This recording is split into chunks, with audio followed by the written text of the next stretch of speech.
Welcome everybody, ACF Atlanta, ACF across the nation. Appreciate everybody logging in and participating in this Zoom meeting. I know it's all a different format now. We're not in person, we're online. I appreciate everybody coming in. We've tried to change the format and how we're doing this a little bit. We've gone to our purveyors, we've gone to our partners, and so we can showcase the great partners that we have, both here and across the country. We value our partners at ACF in Atlanta. We want to go ahead and partner with those companies that have a high level of expertise in the areas in which they go ahead and provide products. Halperns goes ahead and provides products for me at Eastlake and a lot of our partners across the Atlanta area. So we came to their home headquarters today and we want them to go ahead and be able to showcase what they do for us. We've got a great team here at Halperns. And I'm going to go ahead and introduce Steve Ginsburg, Vice President of Sales. If you notice too, everything, we did have taken off our masks so we can go ahead and communicate with you and everything. We have wearing masks, we are social distancing, but we are in a safe location, so you can be safe that we are following protocols to be safe in everything we're doing. So I'm going to go ahead and introduce Steve Ginsburg, 14 and a half years with Halperns, based out of Atlanta, Georgia. Provides products in 23 states. From fresh cut steaks, fresh fish, frozen seafood, and other unique line farm to table products. Simply, their quality, their service is the reason we partner with them with the ACF Atlanta. Okay, so what I'm going to do is I'm going to introduce Steve. He can go ahead and talk a little bit about what he does, what Halperns does, and then he'll introduce some of his people that are a little bit more expertise in the areas of what we see in front of us. All right? Please, guys, enjoy. If you have any questions, please go ahead and fill out the information on the bottom of the Zoom area, and we will get those questions answered as we go through the evening, okay? All right, enjoy, guys. Steve, all right, take it away. Thank you, Chef. Thank you, Chef Nick, and really thank you to the ACF. Thank you for the partnership for all of these years and allowing us to be such a big part of such a wonderful, wonderful federation. I've been fortunate enough, and I've been part of the ACF for now 33 years. It's been a tremendous journey, and I've really met a lot of tremendous culinarians through that ride. I know Mr. Halpern, I'm proud to say, he was one of the original founding members of the ACF here in Atlanta some time ago, and that goes back into the mid to late 60s, early 70s, way before, I don't want to say way before, but before a lot of you were born. And he has been so involved in the community, so involved in other communities throughout the country. With the ACF programs, it's just been a tremendous partnership. So we are proud to be part of the ACF. In Atlanta, gosh, guys, y'all are part of one of the largest chapters in the country. So there's something to be said for that. I'm a big believer in the ACF through the years of education. I just think education is just key to all of our success. We learn a lot from the culinary professionals out in the field, and I would hope that the culinary professionals learn a lot from us at the same time. It is truly a partnership with all of you, and we're grateful for your business. We're all facing very challenging times right now, and probably for the unforeseeable future. Just not sure what lies ahead for all of us in the industry. So what better time than now to continue to educate, and educate even better and bigger than maybe what we've done before, since we've got the opportunity, and some of us have a little bit more time than probably we'd like. You all have such a passion in what you do each and every day. It's a real treat for us to be able to work with all of you in the field each and every day with our product line. Who are we? We are Halperns. We are purveyors of meat and seafood. We're a true center of the plate protein company. That's what we do. We have a passion for what we do, just like you have a passion each and every day for what you do. We do a tremendous amount of fresh cut meat. We do a lot of fresh cut fish.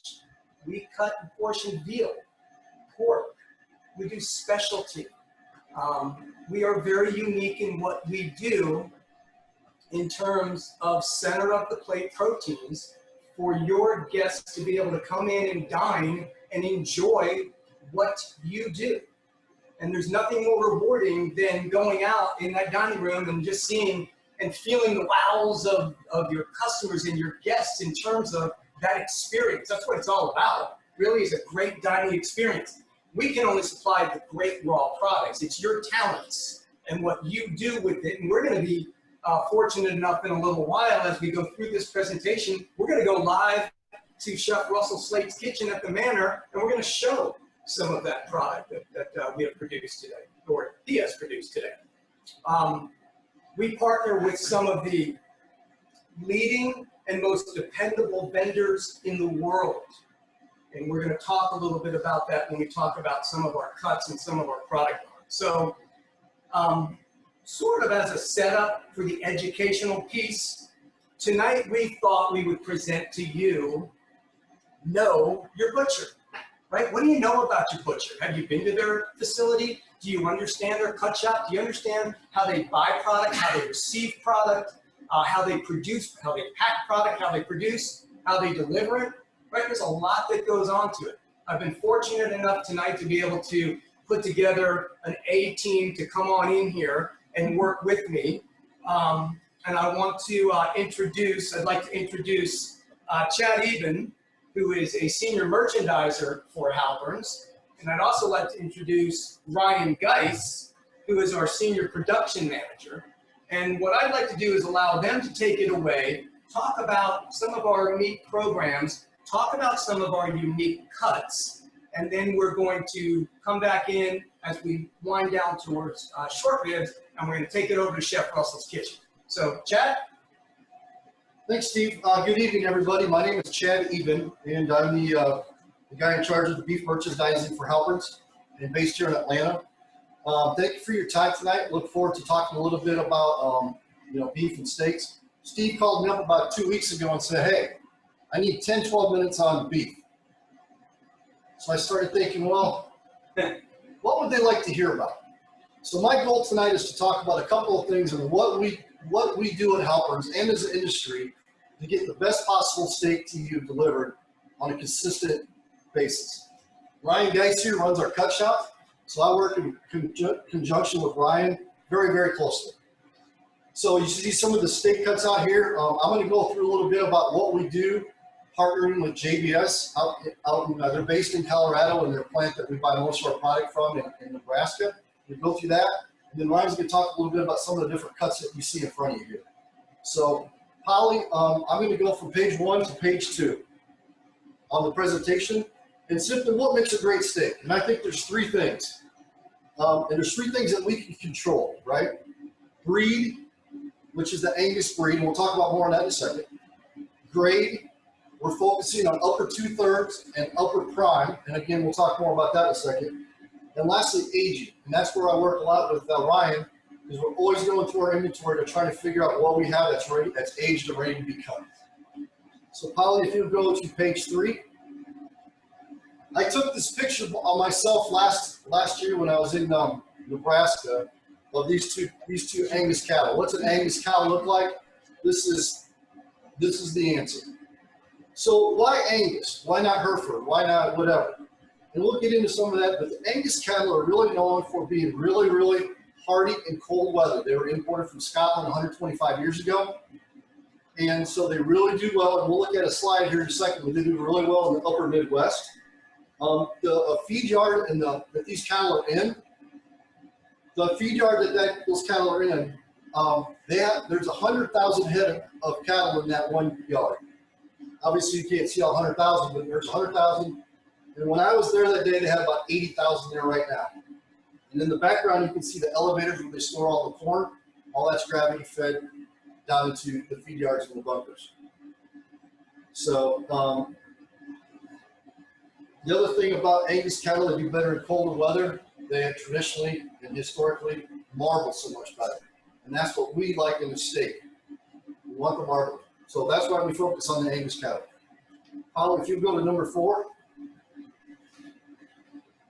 So in the last 25 years, the American farmer has done a really great job producing more and more Angus cattle. And again, because those cattle do better in colder weather, that's why you see Iowa, Nebraska, Colorado, North and South Dakota, and Minnesota. That's where we're really focusing our attention on, is getting those cattle out of You'll hear me say this a couple different times, the Napa Valley of beef, the upper Midwest. We really, really focus on that hard. The lower states, think Texas, Oklahoma, etc., focus more on the Brahman cattle. And you see the Brahman cattle there, those are the white ones with the floppy ears and the hump. So they do much better in hotter weather. So think Texas, Mexico, and even like Brazil and South America. Nothing wrong with them. They just don't marble as good. The steaks don't eat as well. We're going after the best of the best. Ms. Polly, if you'll go to page 5. So this is a map here of our 1855 program and where we source our beef at. It's kind of a busy map, but what I wanted to show you is when you buy product from whomever for CAB, CAB can literally come from 27 separate plants throughout the United States, including 2 in Canada. And you can see it on that map. One's out in Washington. You can see a couple over there in Pennsylvania, a bunch in Texas. We are really going after the corn-fed Midwestern beef, specifically out of JBS's plant in Grand Island, Nebraska. Grand Island, Nebraska. Our 1855 product has the exact same spec as CAB with one exception. Again, it's single plant sourced. Single plant sourced. Holly, if you go to page 6, it just kind of sums up, we're trying to get to the genetics on the Black Angus. We're getting rid of the Brahman influence. We're not doing Hereford. Pre-harvest, again, the feed yard that I showed you earlier with the 2 Black Angus cattle in it, that feed yard is literally 15 miles from the JBS plant. Those cattle are not going on long stretches of journey. We want them stress-free. As stress-free as possible gives us better, consistent product. And again, the handling 15 miles apart, and then immaturity cattle, 30 month or younger, what that means, 30 month or younger. So that kind of ends the Angus portion of it. Why Angus? So we're going to go to the number 2 point, which is grade. And you can see on your pictures there, number 7, select, choice, and prime. We carry all those products, but our 1855 line is really going after the upper end choice and the upper end prime. So Polly, if you'll go to number 8. Again, this is kind of a busy map, but what we're trying to show is we're really going after the upper end of the choice cattle. And then one of the new programs we came out with about 2 years ago is our 1855 prime, or what we call our super prime. So what we're doing is that we're going after the upper 50% in the prime marbling. So we're really going after the best of the best. In that Grand Island, Nebraska plant, they harvest about 25 to 27,000 head a week. Out of those 27,000 head, we're getting the top 300 head. So that's an acceptance rate of about 0.1%. So we are really, really going after that super prime. We really want that prime to look primey. We don't want it on the lower end towards the choice. We want it on the very high end. So that's one program that I'm really proud of, because we literally have that only program in the United States. And you'll see some of that stuff when Ryan gets going. All right, lastly, aging. Holly, page 9. There's 2 ways to age. One is wet. What does wet mean? Wet just means when you got a whole primer like that, it's in the tri-back from the packer, means wet. 2 is dry. We have a dry age room, and Ryan's going to get into the details. This is the dry product, and you can see how dark it is here versus how pinkish red the other part is. And again, Ryan's going to talk more about that later. And there's 2 different ways to prime, and of course, dry age, or to age, and of course, dry age has that unique pungent flavor to it. And the longer you dry age it, the more flavor that has. So lastly, on the very bottom here, we work very closely with JBS as a corporate partner. JBS works very closely with Colorado State University in Fort Collins, Colorado. And one of the things that Colorado State did a study for them was how long it actually takes product to age in a wet age state to get its full tenderness. And you can see on this graph here, Colorado State says by the time you get to 21 days, you're at 95% tenderness. At Halperns, we don't cut a steak unless it's got 30 days of age on it. And I'll tell you, that's the major difference between what you can buy at Publix and Kroger versus what comes out of our cut shop. I know for a fact when Kroger gets product, they are contracted that the product has to be put into their cellophane in 17 days. So we're going an extra 2 weeks on top of that. Now, my boss would be very happy if I could figure out a way to get rid of 2 weeks worth of inventory when you start talking about all the money we've got. But that's not the way we do it. We can get a better steak by putting age on it, and we're proud of that. And lastly, about the age, that's our 1855 program. That's also the commodity product. So if you're just looking at buying choice ribeyes, choice strips, choice tenderloins, it's the same aging process. It's just not in our program. Page 10, Ms. Holly.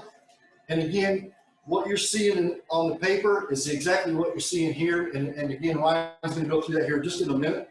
Page 11, this just showing some of the different programs, specifically CAB that we spoke about. And again, there's a lot of technical stuff on here that we have to file with the USDA. But just the biggest thing is when you look at the production, the third item down, GI is Grand Island, Nebraska. CAB is 37 plus plants. Remember that map I showed you with the 2 in Canada, in fact. I just wanted to bring it to your attention. Lastly, number 12, Ms. Polly. JBS, we have partnered with JBS to do some POS material for food service. This is just a copy of some of the different items that we show. Your helper and sales rep will be able to help you get those ordered. That sales rep will reach out to me and says, Nick at Eastlake needs X. And I'll go to JBS. JBS is a third party that does that for them. And that stuff will be in the mail and sitting in Nick's inbox, or mailbox, I guess, in 7 to 10 days. So those opportunities are there for you. Again, talk to your helper and sales rep and they can walk you through that. So in conclusion, page 13, we'll wrap this up and I'll get Ryan over here. We're going for Angus cattle. We've talked about why. We're going to cattle country, the Napa Valley of beef. Ryan over here is hand selecting. We're taking care of each individual piece of meat. We're treating it with respect. We're treating it with age. And the stringent specs, we're only going after Black Angus. We're not going after the other prominent influences. We're not going after Hereford. We know what we do best, and this is what we do best. Lastly, I just put, if you ever want to learn more about the 1855 program that we do with JBS, JBS is a website. And then also we have a website that talks a little about it as well. So, Nick, I haven't really heard any questions or anything. We did have one question or anything. Are they corn fed fully? Absolutely. They are corn fed. And that's why we're out in Nebraska and South Dakota and Kansas, or South Dakota, Nebraska, and Colorado, because that's where the corn's grown. Yeah, and they are asking also about the aging process and everything. So you don't cut a process until 30 days? 30 days. 30 days, okay. Everything. They had some of the comments, some of them said they were getting product from other purveyors at 21 days, 28 days, and this first time they said they were selling one at 30 days.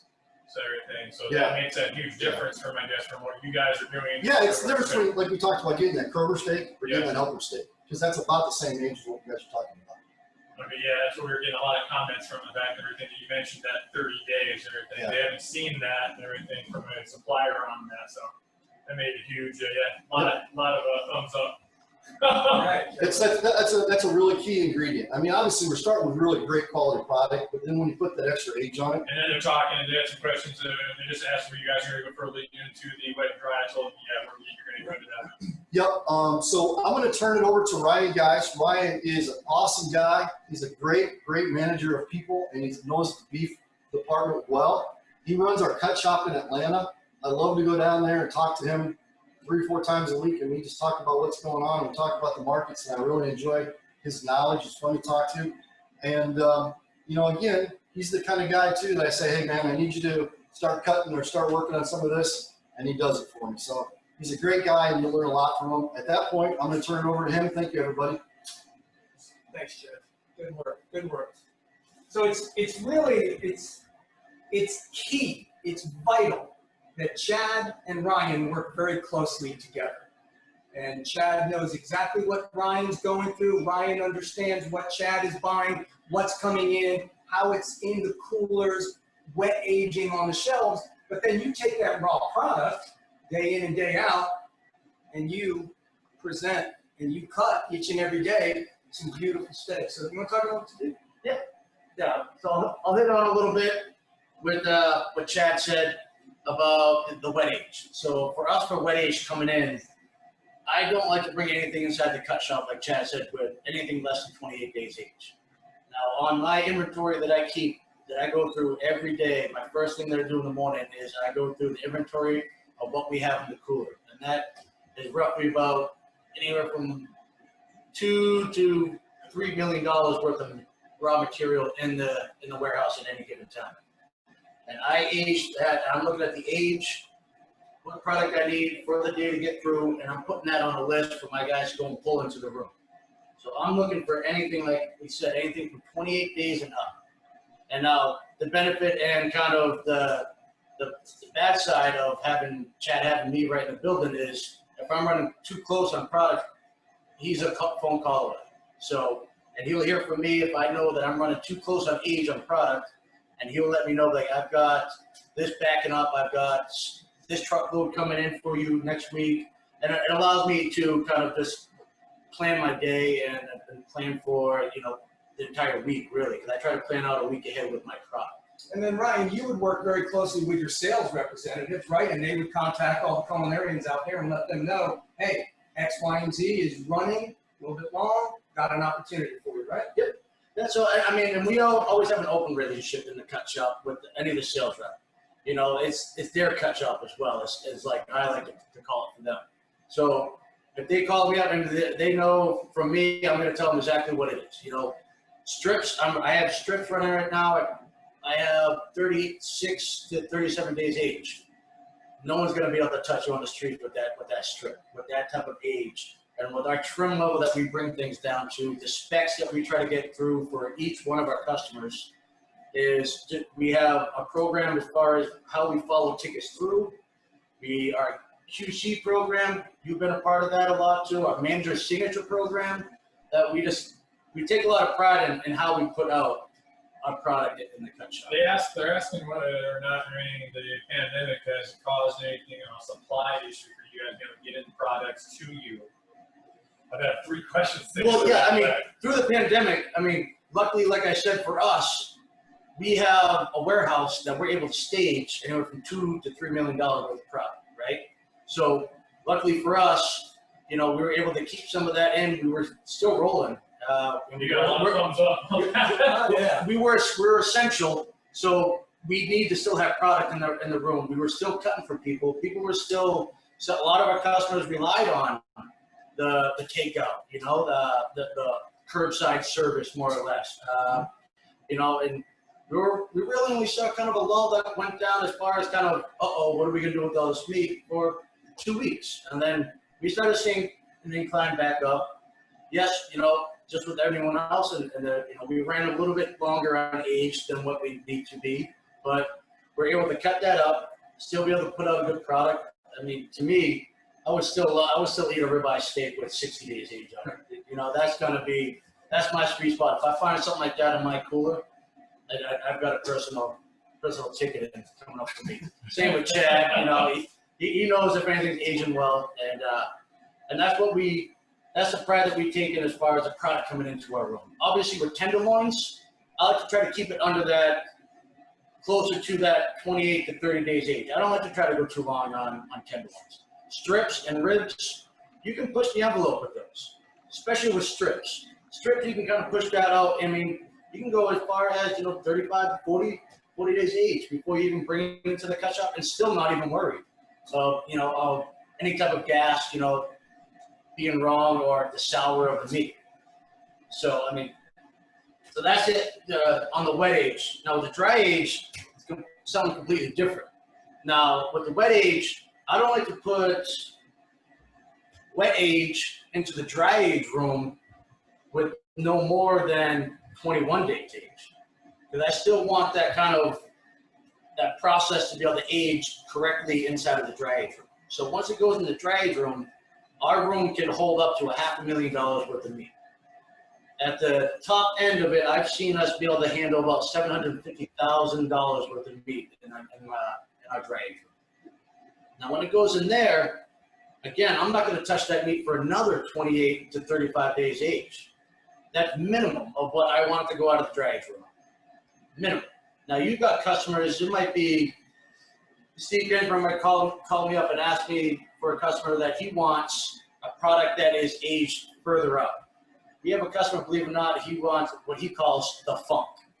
So he wants it at 80 days age in the dry age room. So I'm able to put that product off to the side in its own slot. And at any given time, I can pull up that slot report and I can follow that product and pull that out just for that specific customer. And pull that in, we have a whole other program that dry age goes down a completely separate line in that cut shop, trimmed up, everything thrown away as far as any of the bark is what we call on the outside of the dry age meat. Temperature is controlled, humidity is controlled inside that dry age room. Airflow is very important because you're gonna think about dry aging is almost like pan searing. You want that airflow to crust that outside and allows the inside to start getting that smoky, that herby flavor that everyone loves and actually grown to love on the dry aged beef. Now other people, you take meat, it's all about your palate. You know, I like my dry aged beef right at 21 days. That's me. Anything over, I mean, I don't really, my palate's not really that inclined. They say if you like brie, the cheese, you love dry aged. I don't like brie, so I don't really like the aginess of my dry aged meat. As far as any of the cuts, Why don't you cut that open? I'll And just show. I know you brought a knife with you, and I know you want to be able to show. You talked about the bark a little bit on the outside, Yep. and you talked about some of the trim factor.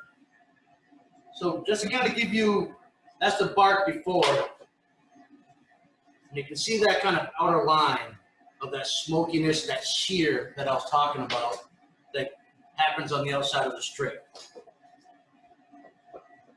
I think we may have to fire up this grill behind you before this is over. Jeff, what do you think?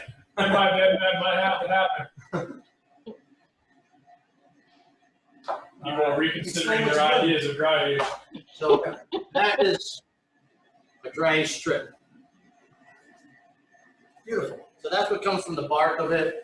Like I said, we try to take all that off and just kind of, some people ask, well, why is dry age so much? So the loss on dry age, just from going to wet age into the dry age room, we lose about 20% just in shrinkage alone in the dry age room.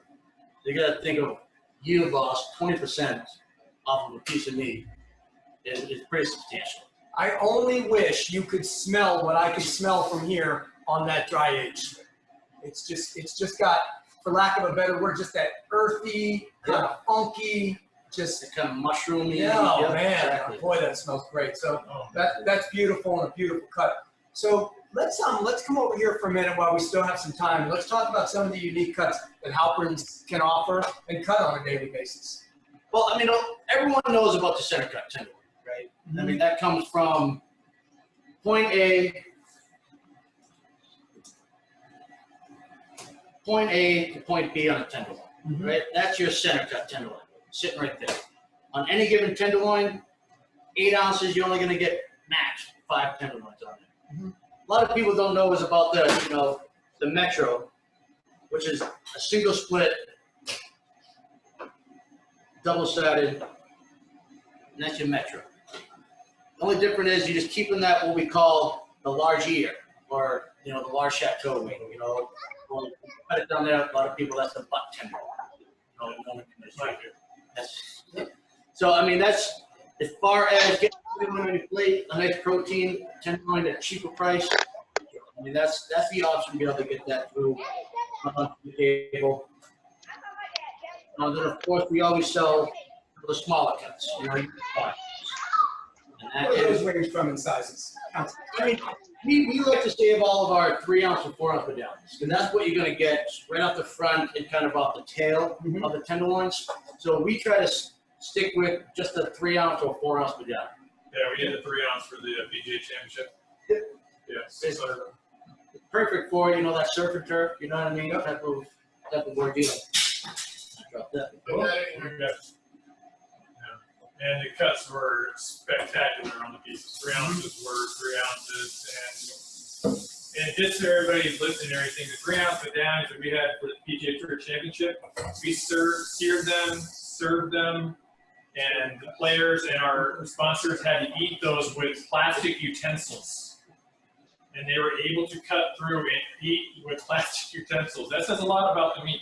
Okay, so yeah, it was tremendous. Well, thank you.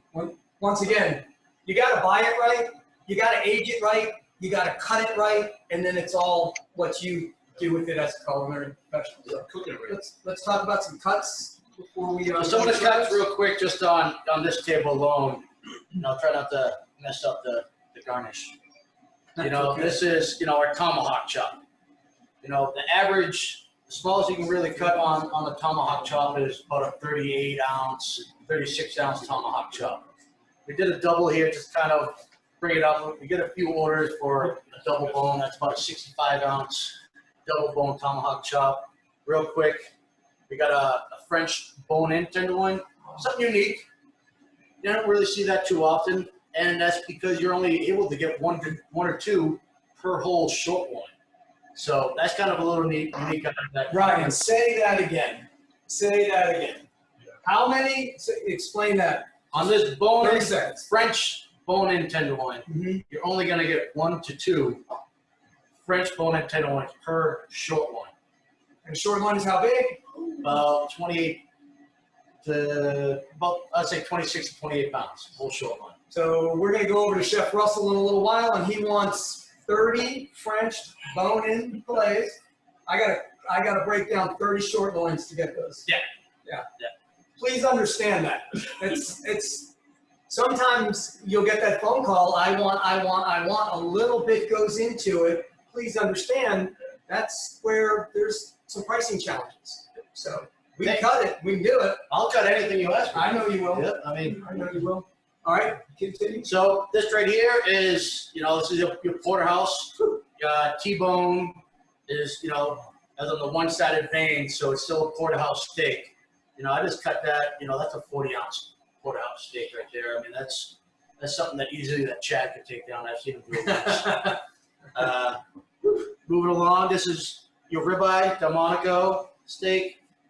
Everyone knows that's spinalis, that candy meat, like I like to call it.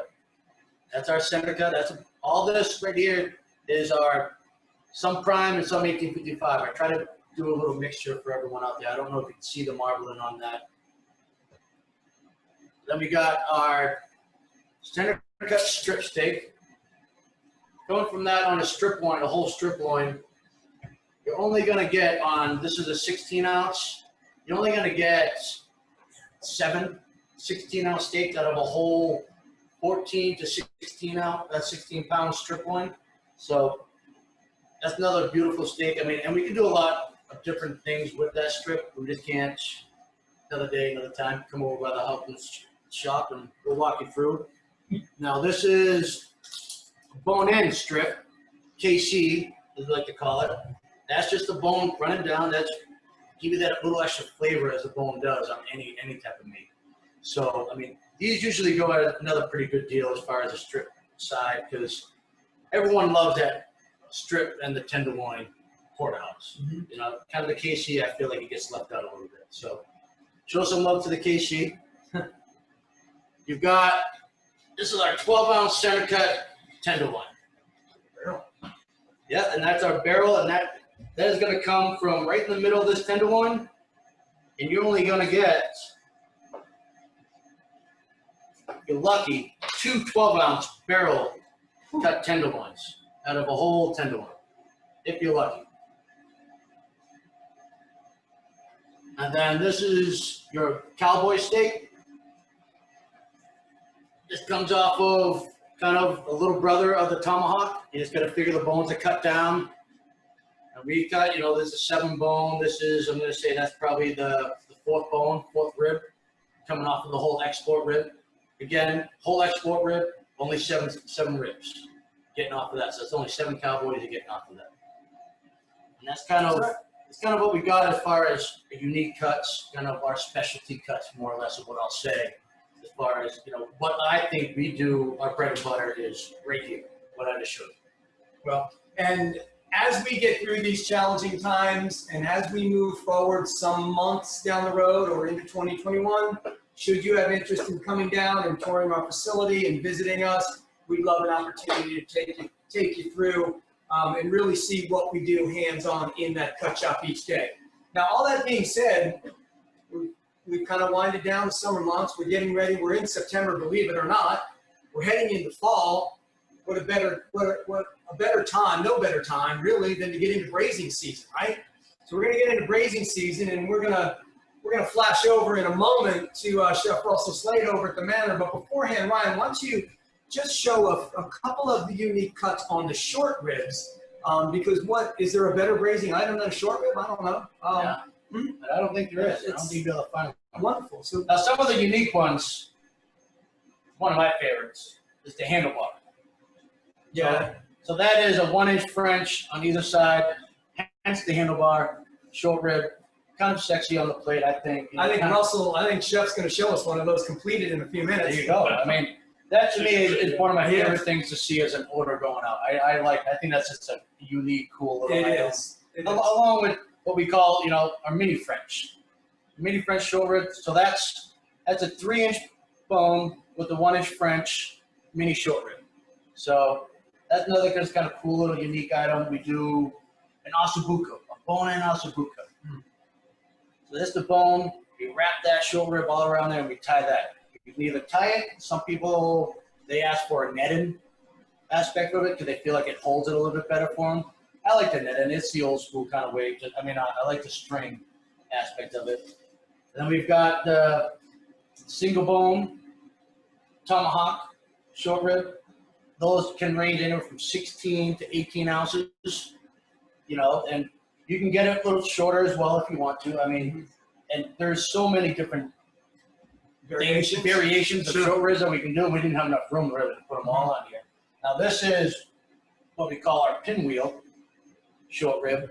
That's just the meat just kind of curled over, if you can see that pinwheel effect on the short rib, and that's a French short rib. That's running you about 12 to 14 ounces is what that's coming out as. And then you go into, more your boneless square cut.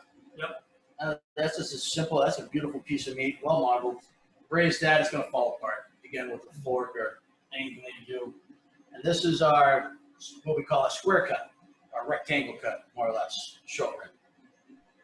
Short ribs are really good for that to-go portion of a lot of service too. Here in the fall service, and they're great to go into packaging, take home, they hold well. Yep. Yeah, they're fantastic. Yeah. Well, I know that we've been fortunate enough to have Chef Russell, who is over at the Manor right now. I know he's got his kitchen smelling about as good as you could right now. So, Chef, can we zoom over to Russell Sleight and have you do an introduction, talk about Russell? And Go ahead and see what he's got available. we need smell-o-vision. Smell-o-vision. We need smell-o-vision right If there. anything 2020 can bring us, That's right. smell-o-vision should be it. Yeah. Thank you for your presentation today, guys. Thank you. Thank you. I think we're gonna come back and Q&A it for a minute when we're through, hopefully. But thank you. Collie, you ready? Yep, go ahead, Chef Russell. Oh, how is everybody today? Can everybody hear me okay? Absolutely, Jeff. Okay, good. Well, thanks for having Sir. me. And like Steve's guy said, we are in the braising season of all of our meats right now. And I have gone ahead and took a couple of the select pieces of braising items that you just heard about. The most important thing that to me is the quality of the meat. The 1855 that Halperns has been providing for us here at the Manor has been absolutely stellar. And for years I've been using the 1855 in many different applications throughout the restaurants and in my career that I've been doing. One thing I want to do, a couple of different things that I'm going to do for you today is I do have a short rib, the ossobuco short rib with a 2-inch bone. It is tied all the way around. And what I'll do is I'm going to sear this whole thing in our pan. It's already seasoned. And we're going to get a nice golden brown on that. And we're going to get the the whole short rib brown all the way around so that all of our juices and all of our caramelization stays on the outside for when we start braising it. All the flavors go inside of that meat and makes it a lot tender, and the flavor is really robust with all of the fall vegetables that we may use with that. So let me get this braised real quick here. And get this on all sides. The other piece of meat that I'm going to braise is a brisket. I'm going to go ahead and braise the whole piece of brisket at one time. I'm going to leave all the fat on it as well so it renders down in my pan to save all of our flavors. We're not going to trim any of the fat. And this piece that we got seasoned up and it's ready to go. I just slice it next to short rib in the same pan.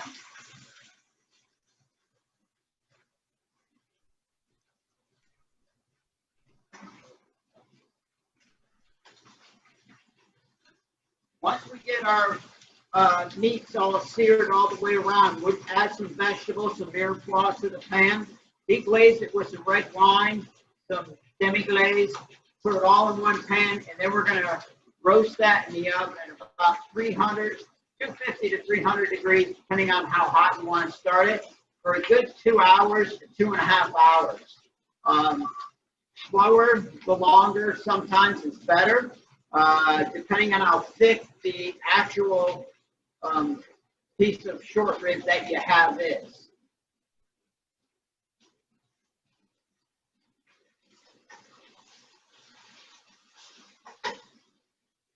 So I wanted to just get that braised. I'm going to let you see the coloring on it so that you can see it's all brown. You want to get a nice deep, rich brown color on there. And then you're going to put that in your pan. After that's all brown, we'll go ahead and add our veg. Do that, we'll brown that up.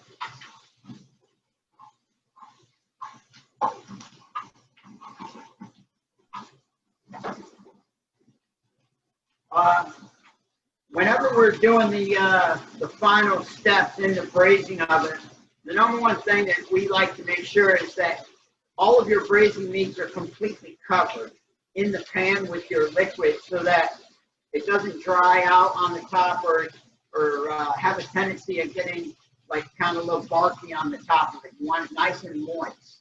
All right? So we'll deglaze that a little bit. Add it right into the pan. And what we'll do is we'll just take our demi glaze and we'll just pour that right over the whole thing. Our red wine is in there. This is just, I put both pieces of meat in there, but normally we just put the brisket in one pan and the ossobuco in another pan. We'll cover this up with aluminum foil. Pop it in our oven for a good 2 hours to 2.5 hours, and we'll throw that in here. I just set it in there for right now, and show you a couple of the dishes that we serve here at the Manor. One of them is our the boneless short rib that they had showed you about. We serve that with a roasted garlic mashed potato, some lacinato kale, and a little red wine demi with that. This is the dish that we serve. This is the short rib, already done. Served presentation-wise the same way. What we do with this one is we'll go ahead and serve that with the red wine demi as well. And then we'll finish that with a little bit of horseradish cream on top. The horseradish cream on top, by the time it gets out to our guests, will melt down all over that and make kind of a nice real sauce for it. So it's going to be really rich and robust in a lot of fall flavorings. The other thing that we did here was the handlebar. We actually did the handlebar short rib. It's right here. We peach barbecue glazed it. Then we smoked it for about 2 hours on a low heat, but high smoke. Get a lot of smoky flavor. We served this with a little bit of grilled peaches and some kale chips as well, with some pommes frites on top, with little pickled onions there on top to cut that sweetness.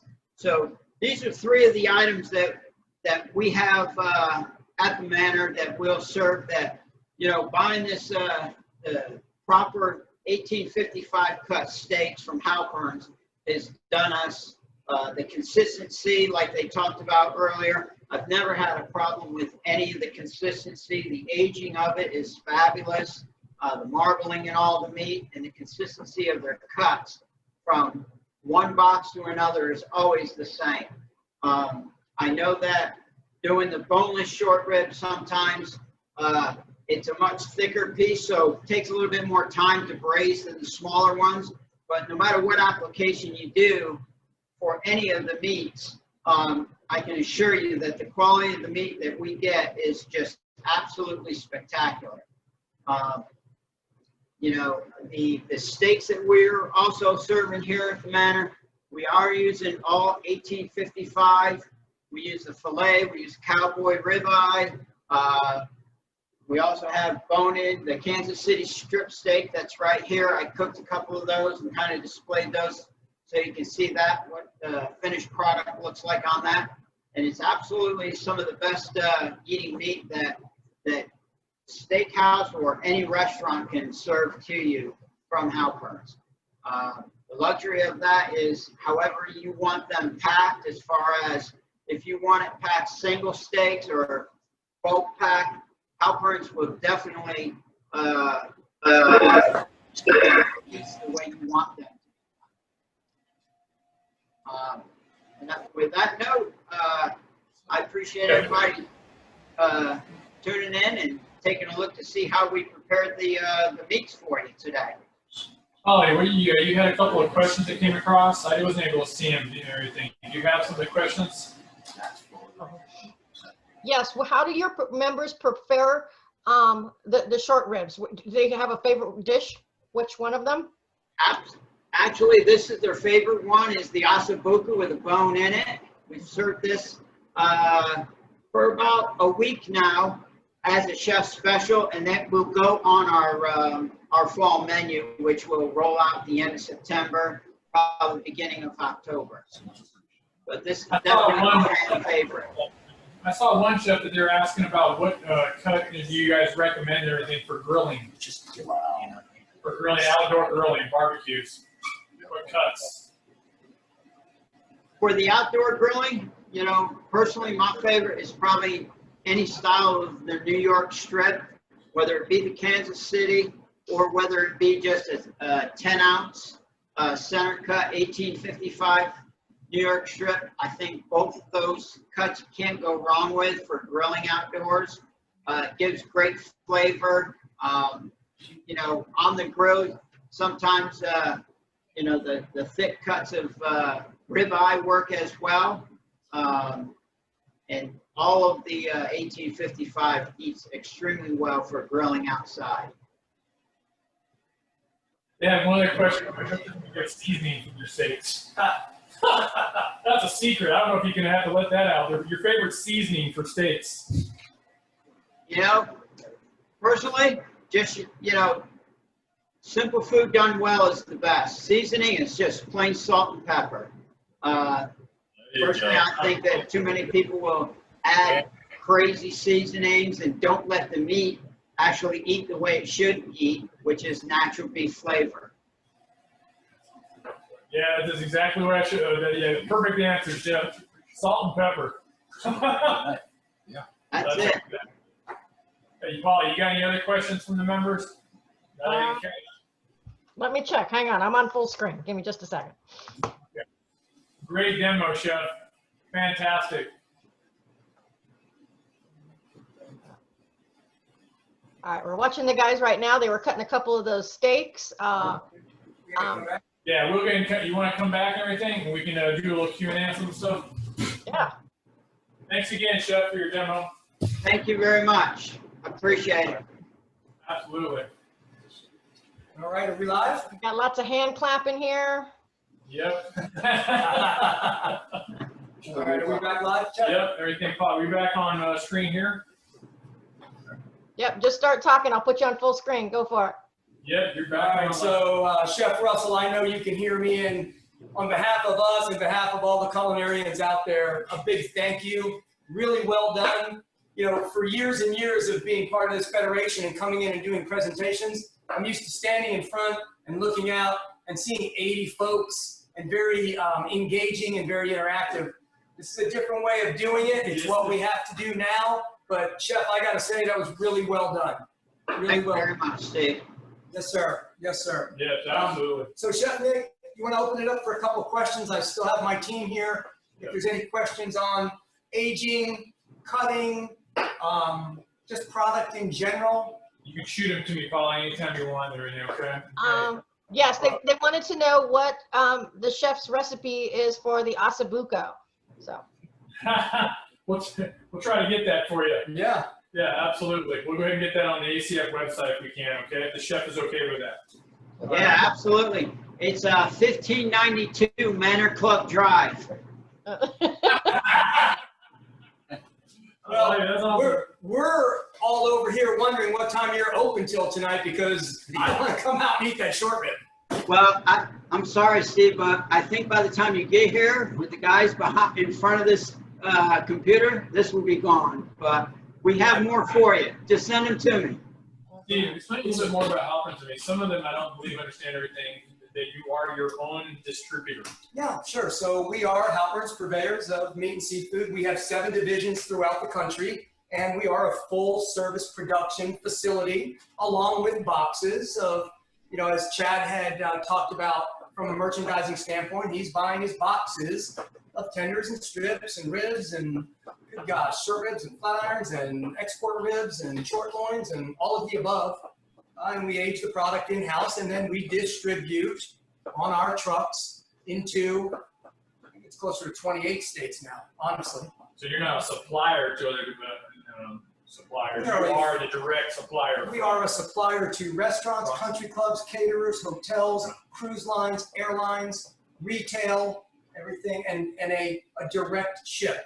Chef Nick over at Eastlake is going to call Brent McCullough, his sales representative, or hopefully Brent is going to call Chef Nick and ask him kind of what he needs, what's going on, talk about the unique cuts, talk about our specialty products. Could be veal, could be pork, could be chicken, could be our fresh fish program. Everybody who's out there also, go on to our ACF Atlanta website. Halperns is a partner with us, and we have direct links on our website to their website, so you can find your local sales reps, whether it's here in Atlanta or other locations.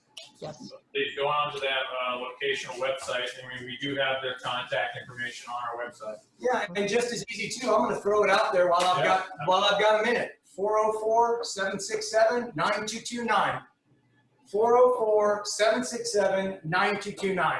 Call Halperns direct. Ask them if they could have a sales representative contact you, and I assure you they will contact you that day. Probably put that out there if you can again, everything. I had somebody asking about that. Farm. What was it again one more time?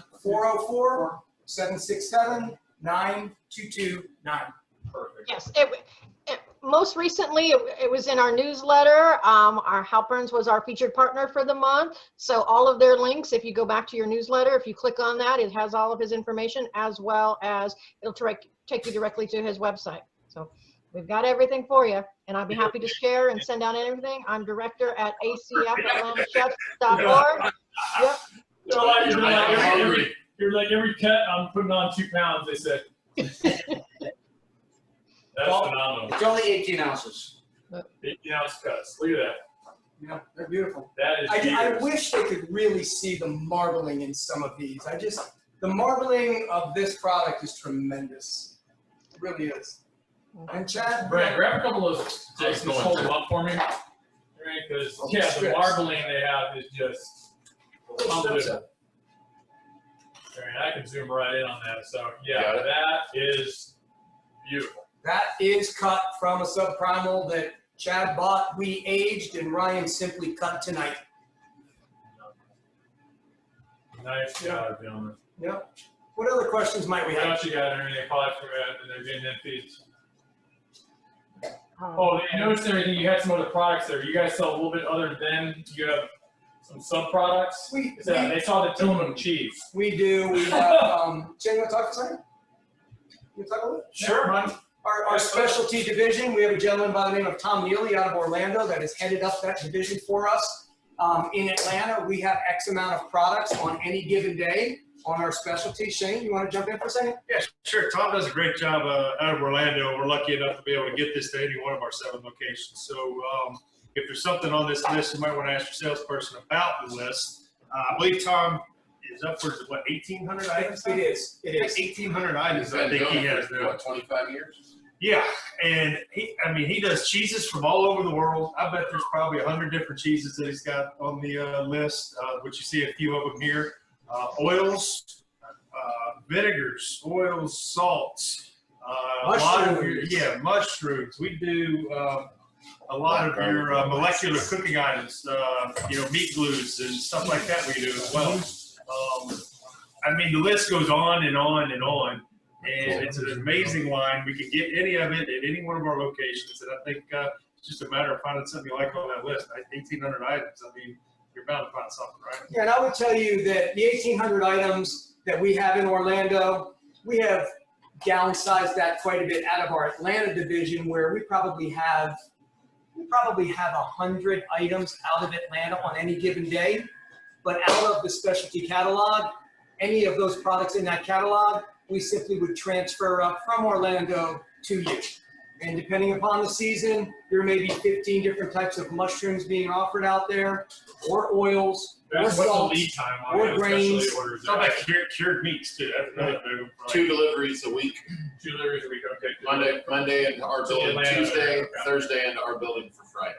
Generally, what I'm very comfortable with, Chef, is if you reached out to Brent and said, hey, I would like X, Y, and Z, if you give it to Brent on Monday, he's going to have it to you by the end of the week. But that being said, a lot of that, whether it's Point Reyes blue cheese or some of our matzahs or our burradas, some of that product is in that Atlanta warehouse. He simply would send you a full list of what we have and give you the option to purchase it for next day delivery. Perfect. You got those. Yeah. That's fantastic. All right. Thank Great. you. Okay, It's a great line. we had a question come through. What is a flap steak? Is that a flap steak? Flap steak. There's 2 kinds of flap. There's a chuck flap and a sirloin flap. Yeah, that's what. Did they specify it? Or they just asked what a flap? A flap steak's also called a bavette. Oh, but that's come out of the sirloin then. Okay, so that's coming out of the sirloin then. No, I mean, as far as, flat meat, you have, like Chad said, you got the chuck flap, which is what we did there, the square cut and the rectangle cut. That's our chuck flap. All right. And then you have the sirloin flap, which is a longer piece. A lot of people use that for, marinated steak tips and Similar to skirt steak. similar to a skirt steak. Kind of the same texture as a hanging steak tender. Yeah, hanging steak. Okay. That's a good one on me. I'd love to learn. That's interesting. All right. Anything else, Polly? That's all I got at the moment. That's all I got. So in closing, at least on the Halpern side, I really want to thank all of you once again for the opportunity. I want to thank all of you for the partnership. I'd like to thank my team. I'd like to thank Chef Nick for allowing us to be involved in the partnership. And my best to all of you as culinarians through your careers over this trying time. And hopefully we'll get back to some sense of normalcy. And the next meeting we host, hopefully, will be live right here at our culinary center. So I thank you. Thank you very much. I appreciate it. And again, everybody, thanks for tuning in this evening. Again, all I can go ahead and do is recommend everything. As a culinarian, you deal with the best. What you go ahead and serve represents you. What you give to your customers represents everything, what you yourself are cooking. You put your heart and soul into what you do as a chef. Use the best products. Deal with the best purveyors there are. You can't go wrong. Okay, start with the best. You'll end with the best, okay? Again, thank you so much for going to join this evening. I look forward to go ahead and seeing you on the next Zoom meeting. And again, thank you, Halperns, for doing what you guys do, and I appreciate it. Thank you, All Chef. right, thank you. Thanks. Have a good night. Chef Russell, thank you so much. We know we took so much time out of your day to be able to do all of this for us. And again, we want to thank you. And Nick and I'll come see you later on this week at the Manor. We've got a little bit of something for you. So thank you so much, Chef. Thank you very much. I appreciate you.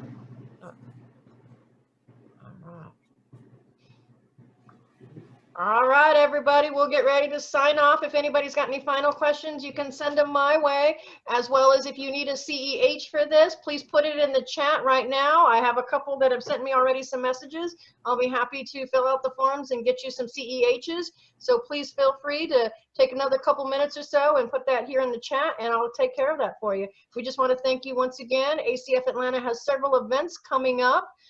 We do have a ranch tour that was initially scheduled for April that don't forget to register for. We'll have a meetup coming up probably in November.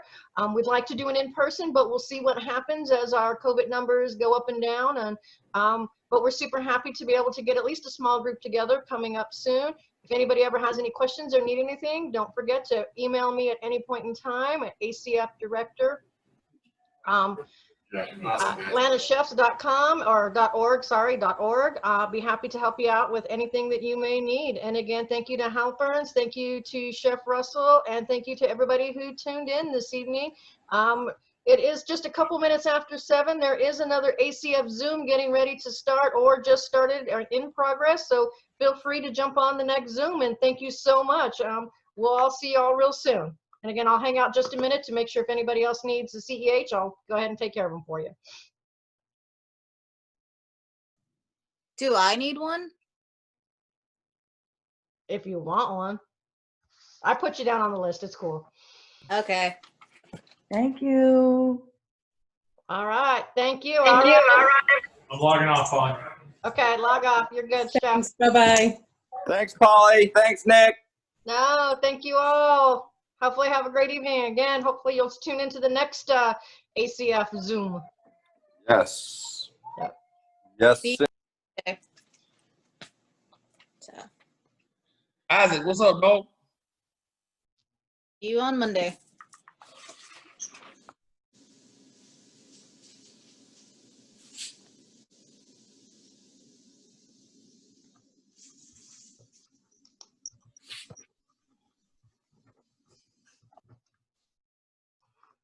All right, everybody, we're going to end the session. Thank you so much and have a great night. We'll see y'all real soon. Out of Orlando, we're lucky enough to be able to get this to any one of our 7 locations. So if there's something on this list, you might want to ask your salesperson about the list. I believe Tom is upwards of, what, 1,800 items? It is. It is. 1,800 items, I think he has there. What, 25 years? Yeah, and he does cheeses from all over the world. I bet there's probably 100 different cheeses that he's got on the list, which you see a few of them here. Oils, vinegars, oils, salts, a lot of your, mushrooms. We do a lot of your molecular cooking items, meat glues and stuff like that we do as well. The list goes on and on and on. And it's an amazing line. We can get any of it at any one of our locations. And I think it's just a matter of finding something you like on that list. 1,800 items. You're bound to find something, right? Yeah, and I would tell you that the 1,800 items that we have in Orlando, we have downsized that quite a bit out of our Atlanta division, where we probably have 100 items out of Atlanta on any given day. But out of the specialty catalog, any of those products in that catalog, we simply would transfer up from Orlando to you. And depending upon the season, there may be 15 different types of mushrooms being offered out there, or oils, or What's the salts, lead time on or those grains. specialty orders? How about cured meats, too? That's another big one. 2 deliveries a week. 2 deliveries a week. Okay. Monday into our building Atlanta, Tuesday, okay. Thursday into our building for Friday. Generally, what I'm very comfortable with, Chef, is if you reached out to Brent and said, hey, I would like X, Y, and Z. If you give it to Brent on Monday, he's going to have it to you by the end of the week. But that being said, a lot of that, whether it's Point Reyes blue cheese or some of our matzahs or our burratas, some of that product is in that Atlanta warehouse. He simply would send you a full list of what we have and give you the option to purchase it for next day delivery. Perfect. You got thumbs up. Yeah. That's fantastic. All right, Thank great. you. Okay, It's a great line. we had a question come through. What is a flap steak? Is that a flat steak? Flap steak. There's two kinds of flap. There's a chuck flap and a sirloin flap. Yeah, that's what, did they specify? Or they just asked what a flat? A flap steak's also called a bavette. Oh, but that's come out of the sirloin then. Okay, so that's coming out of the sirloin then. No, I mean, as far as, you know, flat meat, you have, like Chad said, you got the chuck flap, which is what we did there, the square cut and the rectangle cut. That's our chuck flap. All right. And then you have the sirloin flap, which is a longer piece. A lot of people use that for, you know, marinated steak tips and Similar to skirt steak. similar to a skirt steak. Kind of the same texture as a hanging tender. Yeah, hanging steak. Okay. Okay, that's a good one on me. I'd love to learn. That's interesting. All right. Anything else, Polly? That's all I got at the moment. That's all I got. So in closing, at least on the Halpern side, I really want to thank all of you once again for the opportunity. I want to thank all of you for the partnership. I'd like to thank my team. I'd like to thank Chef Nick for allowing us to be involved in the partnership. And, you know, my best to all of you as culinarians through your careers over this trying time. And hopefully we'll get back to some sense of normalcy. And the next meeting we host, hopefully, will be live right here at our culinary center. So I thank you. Thank you very much. I appreciate it. I mean, again, everybody, thanks for tuning in this evening. Again, all I can go ahead and do is recommend everything. As a culinarian, you deal with the best. What you go ahead and serve represents you. What you give to your customers represents everything, what you yourself are cooking. You put your heart and soul into what you do as a chef. Use the best products. Deal with the best purveyors there are. You can't go wrong. Okay, start with the best. You'll end with the best, okay? Again, thank you so much for going and joining this evening. I look forward to go ahead and seeing you on the next Zoom meeting. And again, thank you, Halperns, for doing what you guys do, and I appreciate it. All right, thank you. Thanks. Have a good night. Chef Russell, thank you so much. We know we took so much time out of your day to be able to do all of this for us. And again, we want to thank you. And Nick and I'll come see you later on this week at the Manor. We've got a little bit of something for you. So thank you so much, Chef. Thank you very much. I appreciate you.